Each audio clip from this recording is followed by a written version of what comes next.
Also have another session, also in College Center 220 at 2 p.m. And as far as talking peace or being peace, just look around here at this set and look at this floor, the gigantic peace symbol that I'm standing on. Why is that? Because we are here on the set of the play Hair, and I see a couple of the Hair t-shirts here, so I have a couple of cast people here. This is the play Hair, which is probably America's greatest peace play, but it's also a fun time, very entertaining experience. And tonight is opening night. Friday, there'll be a performance, Friday night, Saturday night, and Sunday afternoon. So try and get here for Hair. And of course, finally, right now, we have our keynote speaker today, Rinku Sen, who is just exactly the person you would want to hear talking peace.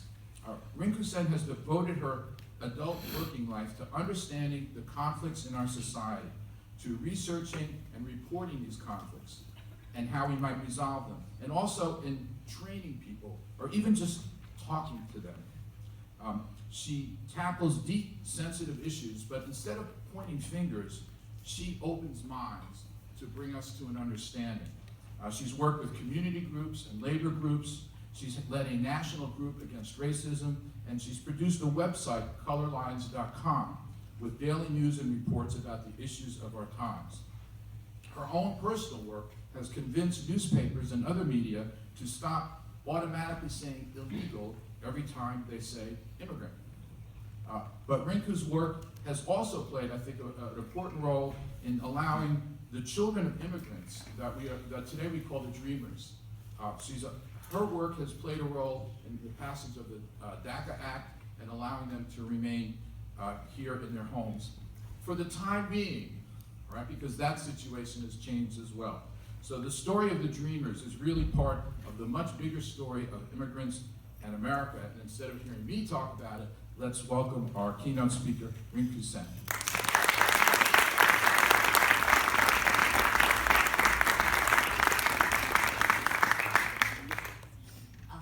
Thank you so much. Hey everybody, good morning. Thanks so much for coming and turning out. Really appreciate seeing you, and I had a lovely time working with your students and some faculty and staff and community members at the workshop earlier. I wrote a book called The Accidental American, which is still in print. You could buy it and read it, and I'd encourage you to do that. It is a story about a group of restaurant workers in New York City, immigrant restaurant workers, who worked at Windows on the World at the top of the World Trade Center, Tower 2, I think they were in.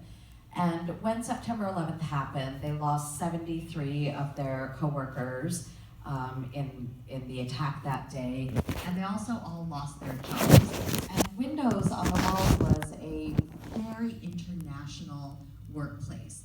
The owner of it it was a tourist attraction, and the owner of Windows wanted a situation where any tourist speaking any language could go into Windows and find somebody on the staff who could speak to them in their native language. So there were Arabs and Latinos and South Asians and European immigrants, lots of different immigrants working there at Windows.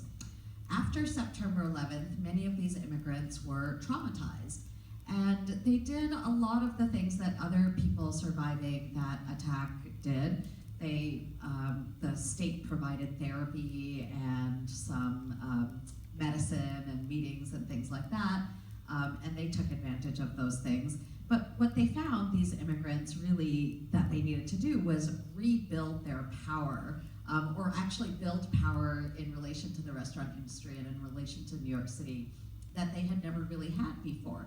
And so they started organizing, and they built something called the Restaurant Opportunity Center of New York, which now has a national organization called Restaurant Opportunity Centers United, Rock United. Now, the story that I want to tell you out of that book actually comes not until chapter 8. So these immigrants in New York City, restaurant workers, mostly back of the house worker. So how many people here have worked in restaurants? Yeah, like most everybody, about 85%, I would say. And how many people worked in the back of the house in restaurants? So the back of the house is where the kitchen workers, the bussers, the cleaners do everything. And in a place like New York City, particularly in the high-end restaurants, all of the front of the house workers will be white, and usually men, actually. And the back of the house workers will also be men, but generally immigrants. In New York City, at the time that I was reporting on these folks, it was Central American, Mexican, and Bangladeshi workers were most of the back of the house workers. And there's a pretty clear line in between the front of the house and the back of the house, and it's basically a form of workplace segregation. So in chapter 8, I write about this woman named Jennifer Massia. Jennifer Massia in 2006 was a 27-year-old server. She is white, Italian, and Jewish. And she was a server in a restaurant called the Red Eye Grill, which is on 57th Street in New York City, and is owned by a man named Shelley Fireman, who owns 6 or 7 restaurants right down that strip. He's often called the mayor of 57th Street because he owns so many businesses right along that corridor. So Jennifer Massia was working as a server in the Red Eye Grill, and she was having her tips stolen by management. It was a practice called tipping the house, which is when the servers and the bussers, who are the people in the tip pool, they turn over 10% of their tips to management every night. It's completely illegal. No restaurant is allowed to require tipping the house because tipped workers don't make the minimum wage, right? They make a much, much lower minimum wage. I think it's still $2.10 an hour, the federal minimum wage for tipped workers. And managers do make at least the minimum wage, and usually a lot more than that. So you can't have managers taking the tips from tipped workers who aren't even making the minimum wage. It's like really messed up, and also happens to be against the law. So Jennifer Massia was having this happen to her tips, day after day for a couple of years. And finally she called Rock New York. She heard about them. She called them and she said, listen, my managers are taking 10% of my tips every night.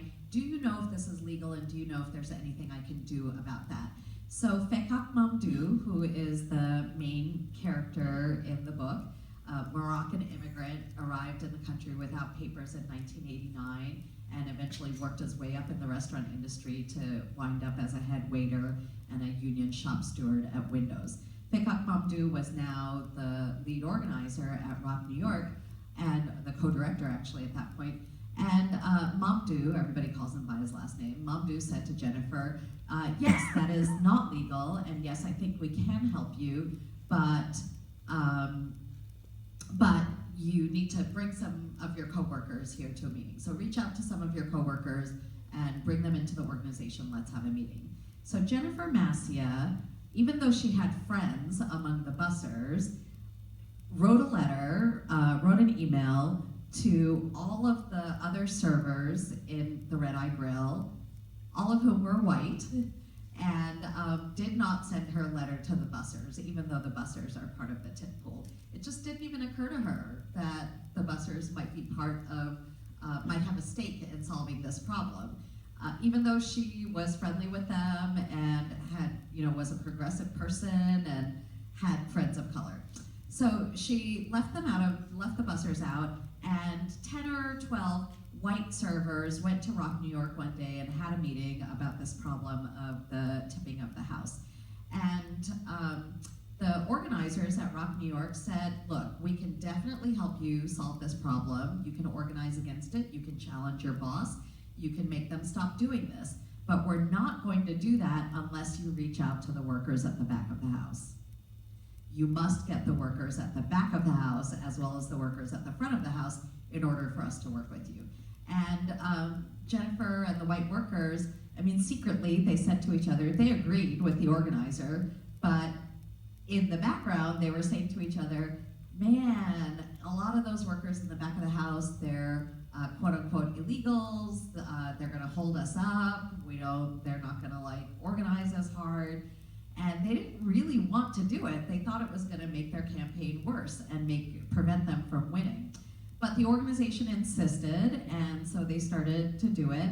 And it turned out, Jennifer Massia discovered that the back of the house workers were routinely underpaid, routinely had not just their tips going to the house through the tip pool, but if they ever asked for anything different, they might have ICE called on them, because in fact a lot of them didn't have papers, were undocumented, and just suffered so much more than the front of the house workers did, and yet the front of the house workers found it very easy to just leave them out.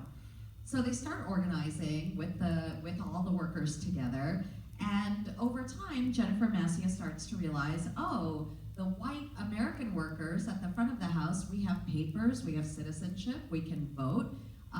No one's going to put us in prison for protesting our workplace.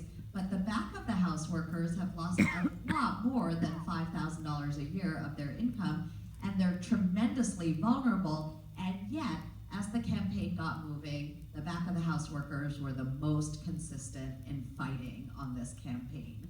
Long story short, 150 workers in 5 of Shelley Fireman's restaurants. They won more than $4 million in back wages for everybody, and got a whole bunch of the rules changed. One of the rules was that people had to pay for their own uniforms.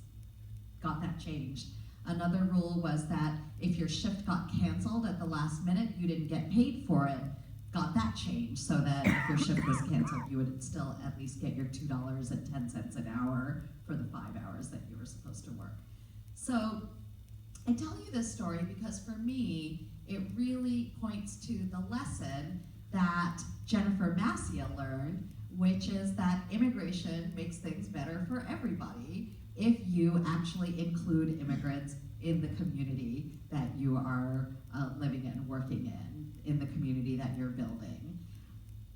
What Jennifer found was that this organization that had been started by people of color, by immigrants of color, many of them without papers, that was the only place that the white workers could go to get relief for their situation. They were too small, no union was going to pick up their case, the restaurant itself was not unionized, and it was this group of fighters that they had to connect with, even though they didn't see themselves actually as part of the same community. We know they didn't see themselves as part of the same community because Jennifer forgot to send her letter to half of the people who would have a stake in changing the tipping the house policy.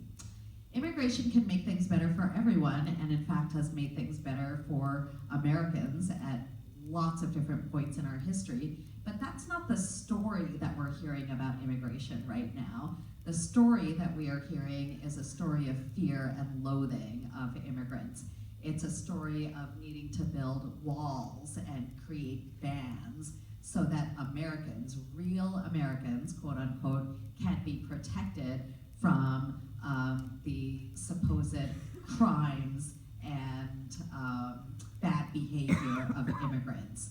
Much of the discussion of criminality among immigrants is just straight up lying. We've heard lots of those in the last election cycle from our president, Donald Trump. We continue to hear that. But those lies existed long before this. When Arizona was debating SB 1070, the law that would have deeply criminalized helping undocumented people, the governor of Arizona, Jan Brewer, started telling these stories about how border crossers were beheading people through the desert, like beheading white Arizonans and leaving their headless bodies in the desert. Made that up from whole cloth. I don't know, she had a dream one night about beheaded bodies in the desert and decided to put it in a speech. So all of that lying, that rhetoric, that division between current Americans and aspiring Americans, all the immigrants who also aspire to be Americans, that is work that has a racist impact on communities of color and on immigrant communities, and not just on people of color who are immigrants, but on anybody who could be perceived to be an immigrant. When that law, SB 1070, was being debated in Arizona, the Tohono O'odham tribe, which is, they are a binational native tribe that lives partly in Arizona above the border and partly in Mexico below the border. So they have tribe members who are US citizens and also members of the tribe go back and forth across the border all the time because it's all their nation, right? And so while they're doing that, they're constantly being picked up as potentially undocumented people and detained, even though they are the first Americans, the only real Americans, we could argue. So even if you're a person of color and just perceived to be an immigrant, these kinds of rhetoric and laws can drag you into the dragnet. And even if the people passing the laws and the people enforcing the laws and the people supporting the laws don't think of themselves as racist, think that they are colorblind, think that they treat everybody the same, buying into this rhetoric and buying into those laws means that you're buying into a racist impact, even if you don't have a racist intention. Even if you don't hate all Mexicans, even if you don't think people with brown skin don't belong in the country, even if you're fine, often people say I'm fine with legal immigration, but I'm not fine with the illegal. Adopting these kinds of divisive policies has a racist impact that we have to deal with as a country and as individuals. There's plenty of infrastructure in our country available to abuse immigrants. After 9/11, before 9/11, this is a young crowd, so it's possible that many of you were like 2 and 3 years old during 9/11. But before 9/11, immigration enforcement was done by an agency called the Immigration and Naturalization Services. When my family immigrated, the INS is who we dealt with. After 9/11, what happened? Anybody know what happened with all the immigration things? The Department of Homeland Security was formed as a new entity, and within it, inside of this national security agency, was a new immigration agency called Immigration and Customs Enforcement. So you went from Immigration and Naturalization Service, which is providing services to new immigrants and helping them get here, integrate, become Americans, literally become Americans through the naturalization process. And that all changes to Immigration and Customs Enforcement, which is all about enforcing law against a criminal horde, was basically the idea there. So now we've got ICE, DHS and ICE, and we've also got prison companies, private prison corporations making tons and tons of money off of immigration detention. So if we're not rounding up immigrants and putting them in detention, these companies have no way to make money, right? And do you know that there's an actual quota for how many beds we have to fill in immigration detention centers? It is 34,000 a year. So 34,000 a year, it's actually codified into our law that we have to fill that many beds in immigrant detention centers. And they're actually trying to raise that quota to 80,000 beds. You must keep 80,000 beds filled with immigrants being detained. And so these are incentives for picking up people, and there are all sorts of people who end up in immigrant detention who might not be immigrants and certainly might not be here without authorization. The GEO Group is one of the companies that makes a ton of money doing this. Another one is the Corrections Corporation of America, CCA. They just rebranded themselves as Core Civic because they want to, quote unquote, because they want to make money on all government agencies, not just these criminalization ones. 62% of immigration detention is run by private companies and not by the government.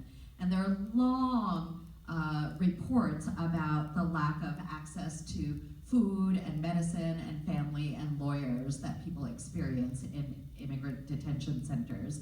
The Detention Watch Network does a lot of that work and is really worth checking out, really important organization.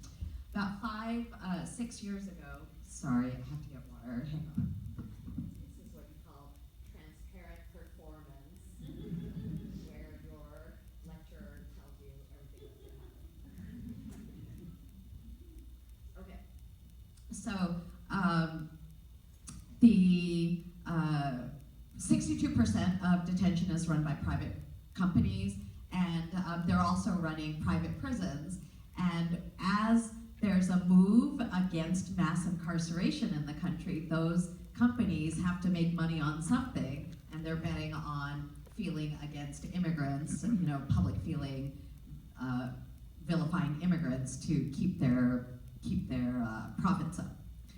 About 6 years ago, we broke a story about how many kids of deportees were sitting in foster care at any given moment. We did a really, really conservative estimate. We said in 2011, at the end of 2011, there are around 5,000 children who are in foster care only because their parents have been deported. Because when you move into immigrant detention, then you might find yourself in an immigration prison that is thousands of miles away from where you actually got picked up, from where your kids are, where your family is. You might find yourself without any access to a phone. Family members might find that they can't actually figure out where you are, that ICE won't tell them. It takes a long time to find out. If you have a social worker who is dealing with your kids in the child welfare system, then you have no way to talk to your social worker. If there are court dates that come so that you can reunite with your family, you're gonna miss all those court dates. So our report laid out all of these different ways that people who are deported can lose their children. Now, it's really easy to just say that the Republican Party is the problem here, but it's not. The problem is how we think as Americans about immigrants. Democratic administrations have done lots of harm themselves, and all of this growth of the immigrant detention industry didn't all happen under Republican presidents. In fact, George W. Bush, just before September 11th, had a plan to legalize all of the undocumented people who were in the country at that point. It was probably around 7 million people then, and he had told his domestic policy staff to meet with immigrant rights advocates and make a plan, figure out how this legalization is going to happen. But the panic post-September 11th about security, about national security, sent all of that to the wayside. And it was the Obama administration that, in fact, ramped up deportations enormously. That administration deported more than 2 million immigrants in the 8 years that it was in power, and it didn't start reducing mass deportations until the last 2 years, when our Shattered Families report came out, as the immigrant rights movement organized, as young immigrants came of age and became adult organizers and activists. Obama was forced to cut deportations by about half, from something like 400,000 deportees a year to about 200,000 deported a year. So it doesn't matter whether you have Republicans in Congress and the White House, or you have Democrats, or I shouldn't say it doesn't matter, but it doesn't matter as much as you might hope that it would matter to have one party or the other. The real problem is that we make immigration policy in a vacuum, as though all that matters is whether or not the United States itself is open to people. But that completely ignores the things that drive migration. What drives migration? Why do people pick up and leave countries and places that they are attached to, that their families are in, that they grew up in, that they love? Why would people do that? They don't do it just on a whim, right? They do it because of global economics.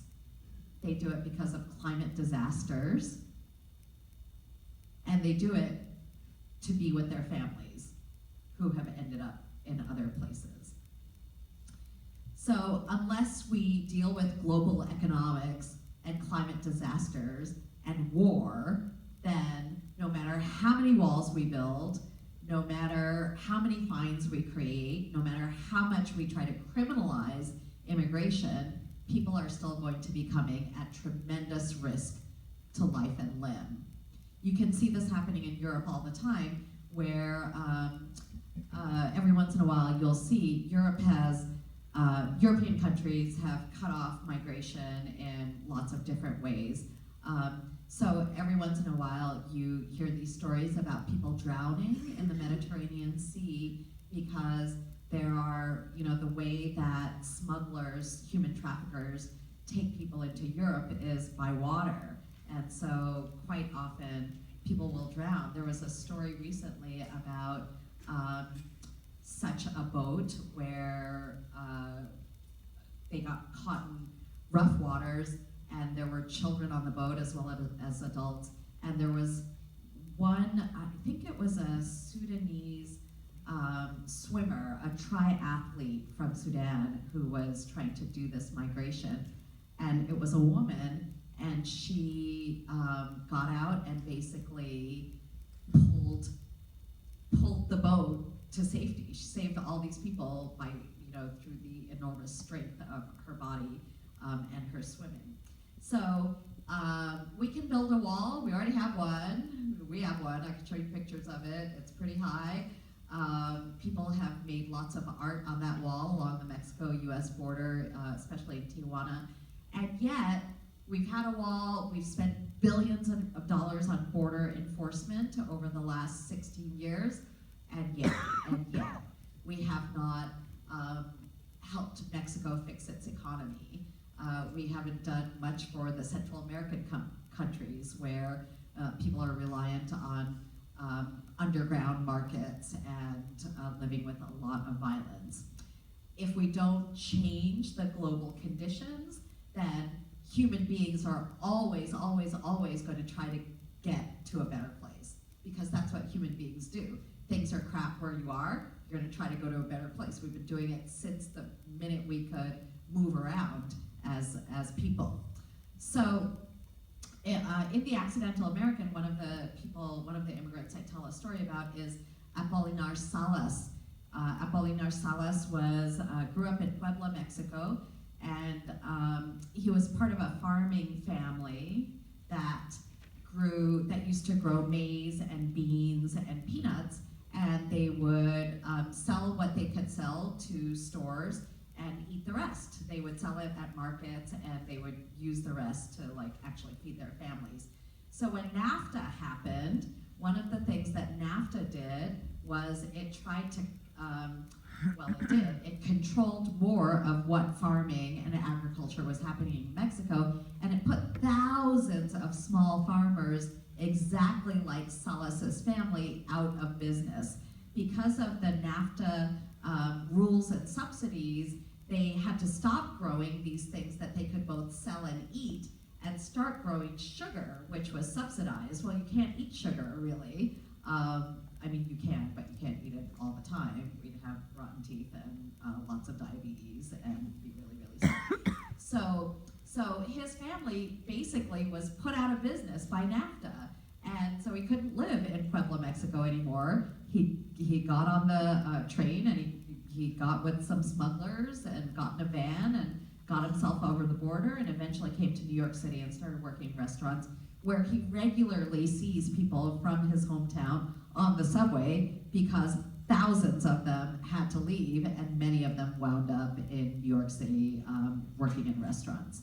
So NAFTA benefits US corporations the most. The people who benefited from NAFTA the most were US companies, particularly agricultural companies, particularly corn people who farm corn.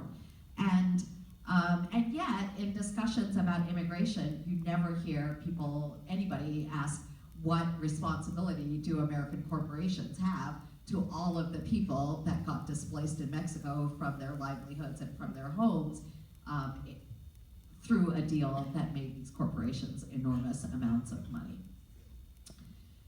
We hear a lot about how immigrants like Apolinar Salas, who is a dishwasher in a restaurant, that's how I met him, and that's what he will probably do for most of his life.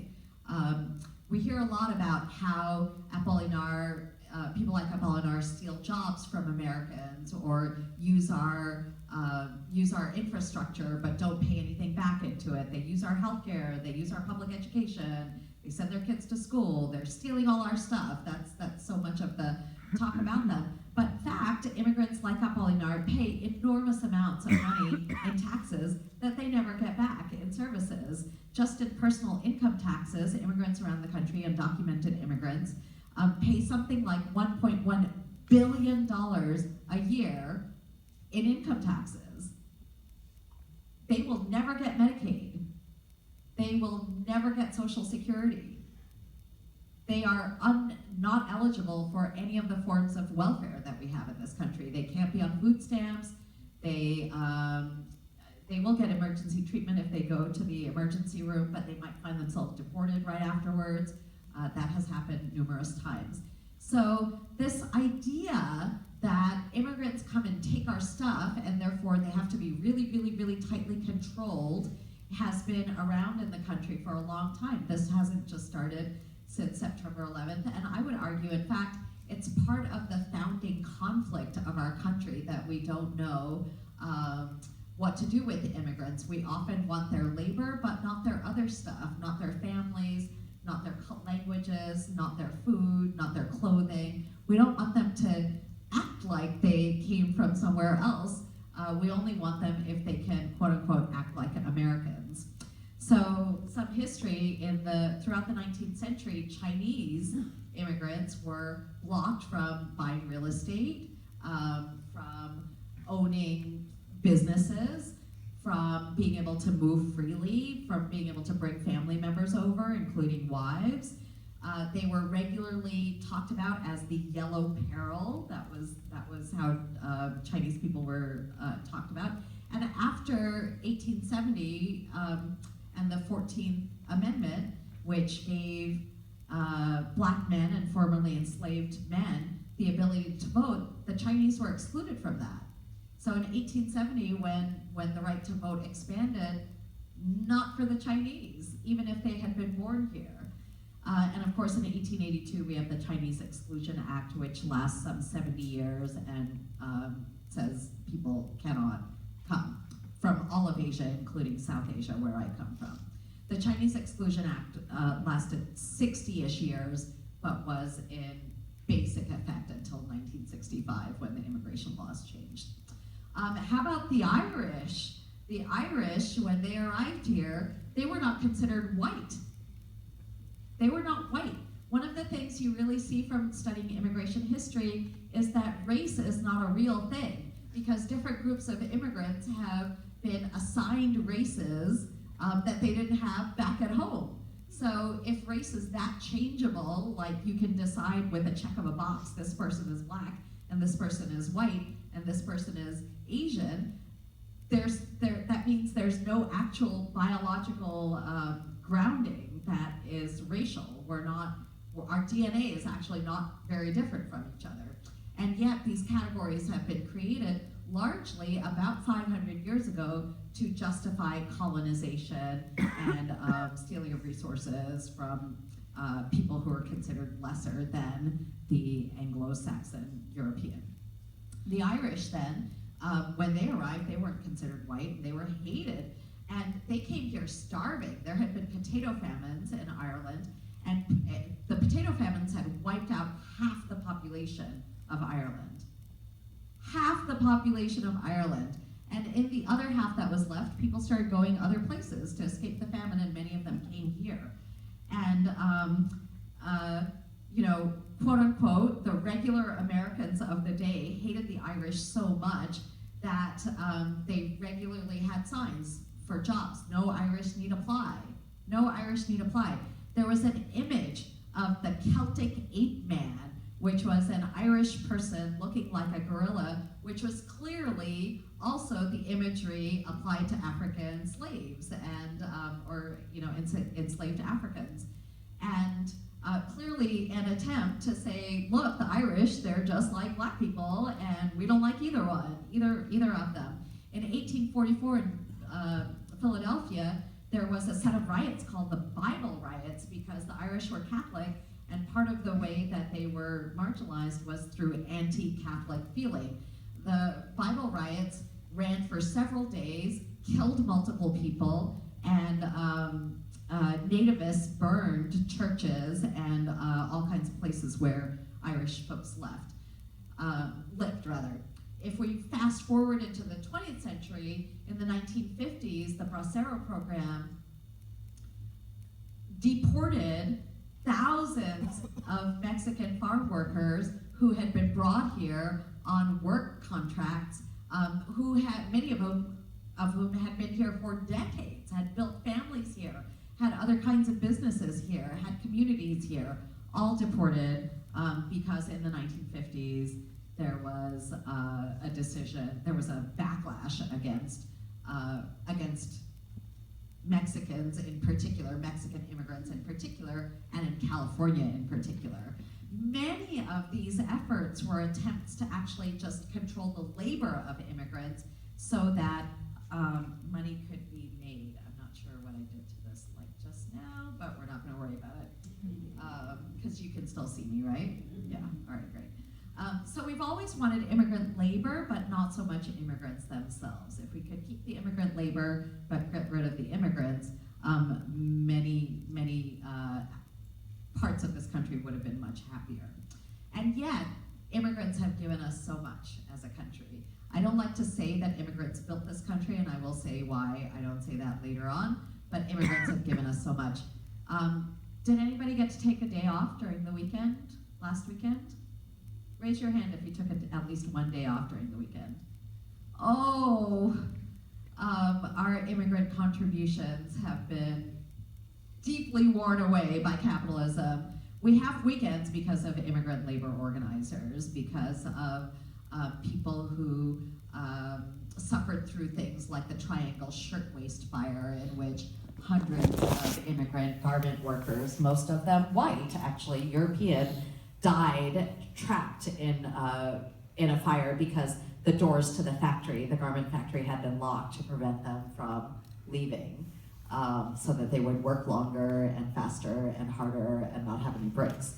So the reason that we have health and safety standards, the reason we have a weekend, the reason we have an 8-hour day, all of those things, the reason we have pensions at our jobs, those were all things fought for by an immigrant labor movement. By a labor movement that was like 80% immigrants. And part of the effect of attacking immigrants now is that those attacks also are attacks on the labor movement.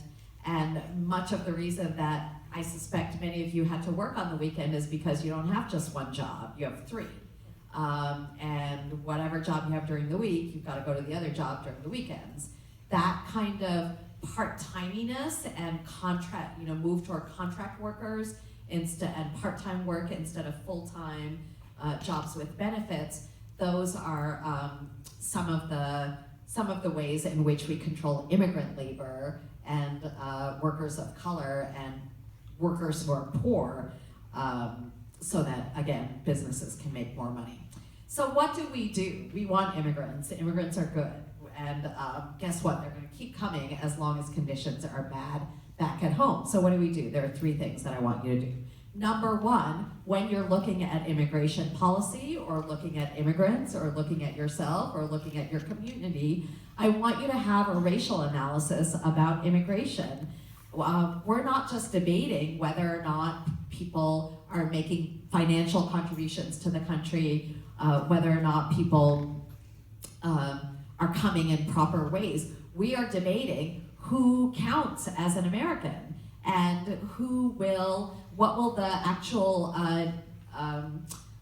language and identity of Americans be. I think in the 2000s there were all these laws that local communities passed. One of them passed here in Pennsylvania, actually, in a town whose name I might remember shortly. But there are all these English-only laws and don't rent to undocumented, illegals laws that were passed around the country. And they were really designed to supposedly to discourage undocumented immigration, but really all immigration is what often happened. And one of the reasons that we need to have a race lens is because the racial identity of the United States is what's being debated, and we have to have our own responses to how we deal with that racial identity. But also, we want to understand the ways in which immigrants of all colors, even from Europe, are connected to Black Americans and their history and to Native Americans and their history. If we take immigration outside of the racial context, then it makes it seem like immigrants are part of a phenomena and subject to laws that have affected no other people of color. But in fact, it's all the same stuff. So when we say immigrants built this country or we're a nation of immigrants, we're not a nation of immigrants. We're a nation of conquerors and immigrants, maybe. We're a nation of indigenous people and enslaved people and conquerors and slavers and immigrants. But we're not just a nation of immigrants. All that other stuff is part of our history as well. Does that make sense to you all? This is important to me. So if we constantly say we're a nation of immigrants, then you've wiped out Native Americans because they're not immigrants, and you've wiped out enslaved Africans because they weren't immigrants either. They were part of a forced migration and a forced labor situation. So we want to be inclusive, and having a racial lens enables us to do that.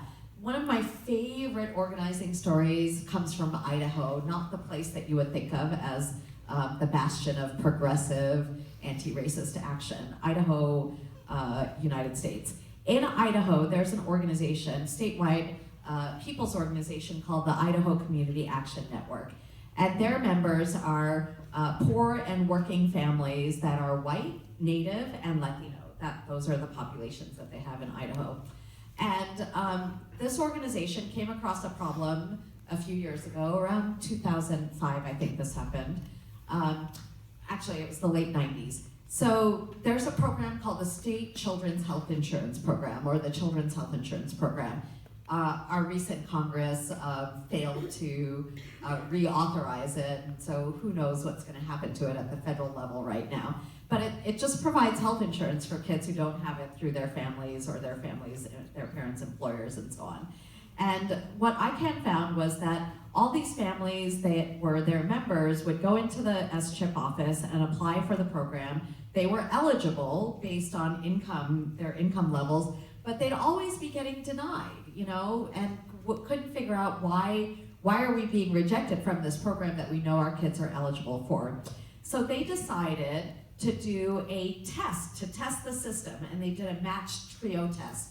They wanted to do this test in a raced way with a clear and explicit racial lens because they wanted to know, does race make a difference in the experience you have when you go to the SCHIP office? So they sent in 9 trios, one white, one Native, one Latino family with similar numbers of kids and ages of kids and income levels. They sent in 27 families, 26 were denied. And they found that the long, complicated application form was a problem for everybody. It was really easy to check the wrong box, not know what you had done, and it was just hard to navigate that form. They also found that the hours the SCHIP office was open, that was a problem, 8 to 4. That's when working people work. They can't be sitting in the SCHIP office, they're gonna lose wages for that day and therefore not be able to feed their families. Hours were a problem. But in addition to those two things, they found that whenever the Latina, so this is all mothers applying for this, right? Because that's what happens in communities. Moms get the bulk of work that has to do with kids and home and domestic life. So whenever the Latinas went in to the SCHIP office, they would get asked all these intrusive questions. Who's the father of all these kids? How'd you get across the border? How many of the kids in this family are quote unquote illegal? These are questions you're not supposed to ask. If the family's eligible and the kids got papers, you sign them up and call it a day, we're done. So if ICANN had not had a race lens, then they would have solved the problem of the forms and they would have solved the problem of the hours, but they wouldn't have even known that the Latinas needed to have an additional problem solved. Does that make sense? People talk about race and race talk and a racial lens being divisive, but there's nothing more divisive than crafting a solution but leaving a third of your people out of it. Crafting a solution that a third of your people cannot use. what is better is crafting a solution that everybody can use because you've applied the race lens. And I totally include white people in that too. Struggling white people have to be able to use the solutions that also help people of color. And in fact, in my experience, so many racial justice solutions do support struggling white people, poor white people as well, but they often can't see it because they're being told all the time it's that person of color stealing your stuff, rather than those are food stamps that you need as well as they need, and we can all have the food stamps. All right, so we need a racial lens because we want to solve problems for everybody, not just for the people we like. Second thing that you can do as an individual and as an institution is you can make yourself welcoming to immigrants. You can not use the I word, the word illegal. We ran a campaign for 2.5 years to get the Associated Press to take it out of their style guide, which they eventually did. And one of the worst things for me through this last election cycle and its outcome, of course, is that that word has become so everywhere again. People think it's all right to say it. It's not all right to say it. It is a racial slur. It has no accurate grounding in law. Lawyers don't use it. The law doesn't use it. Yes, illegal alien appears in an occasional piece of policy, but in immigration courts, people don't use it because it's inaccurate. It doesn't. You could be out of status because you overstayed a visa, or because you crossed the border without papers, or because you applied for asylum and you haven't gotten it yet, or because you're waiting for something else to come through. There's so many things that can make a person lose their immigration status or not be able to get it in the first place. And the word illegal does not help us understand all those different nuances. We're okay with all kinds of other words, including unauthorized and undocumented, but when you use illegal and apply it to a human being, you make that entire human being about that one act. And they can't be anything but that anymore. So don't use that word, and tell other people not to use it and challenge them when they do. If you go to drop the I word, if you Google that online, you'll find all kinds of resources for helping you hold that line. You also can explore immigrant histories with all of the people in your community, and migration histories. You can help educate people on who immigrants really are, the fact that they are paying taxes, for example, or the fact that there are barriers in our system that prevent people from getting in the legal line. You can include the food and art and fashion of immigrants and immigrant communities when you are doing activities that include food and art and fashion. You can account for immigrants in your problem solving.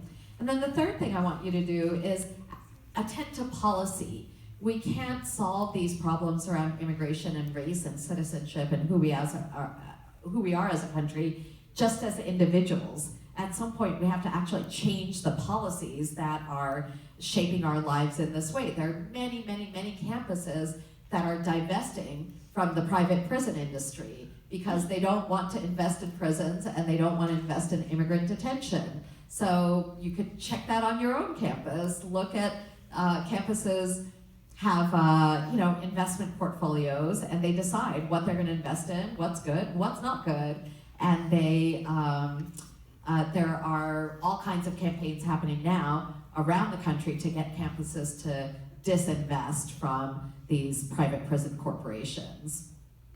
You can think about how to not use immigrants as kind of a political punching bag. So all of the talk in the federal government now about enforcement, how we have to make enforcement, and how the Dreamers will be related to enforcement. So just a very quick primer on Dreamers. So Dreamers are people who were brought to the country as kids. They weren't born here, but they came early as kids, and who never got documents, who never got papers. So there are millions of such people in the country now, And one of the things they got President Obama to do, in contrast to all the deportation that he did, was pass DACA, deferred action for children something. DACA. Childhood arrivals. Thank you. Child arrivals. Thank you so much.